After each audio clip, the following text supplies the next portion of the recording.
ఒక చిన్న గ్రామం ఉంది, పేరు మహిష్మతి. ఈ ఊరు చాలా సాధారణంగా కనిపించొచ్చు, కానీ అక్కడ ఒక అసాధారణ వ్యక్తి ఉండేవాడు, పేరు బాహుబలి.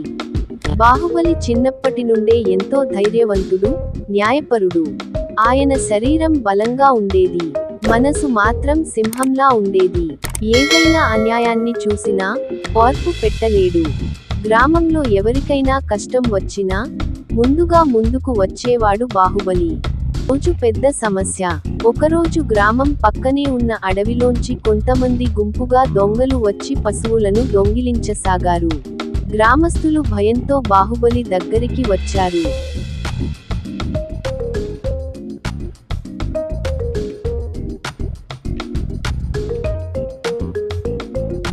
అప్పుడు బాహుబలి ఊరినంతటినీ గుమికూడజేసి చెప్పాడు, మన ఊరు మనమే కాపాడుకోవాలి.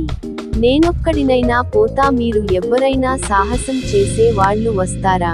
అతడి ధైర్యాన్ని చూసి కొంతమంది యువకులు ముందుకు వచ్చారు. అందరూ కర్రలు, గొడ్డళ్లతో అడవిలోకి వెళ్లారు. ఆ దొంగల గుంపిని ధైర్యంగా ఎదుర్కొన్నారు. చిన్నపాటి పోరాటం జరిగిన తర్వాత దొంగలు పట్టుకొని అడవిలో నుండి తరిమి కొట్టారు.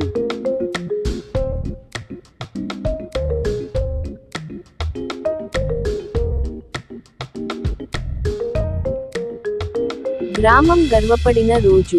ఈ సంఘటన తర్వాత బాహుబలిని గ్రామ ప్రజలందరూ కలిసి ఆయనకు విల్లేజ్ బాహుబలి అనే పేరు పిలిచేవారు. అప్పటినుంచి ఎవరికైనా కష్టం వచ్చినా ప్రతి ఒక్కరికి ఒక్క మాటే వినిపించేది, విల్లేజ్ బాహుబలిని పిలవండి.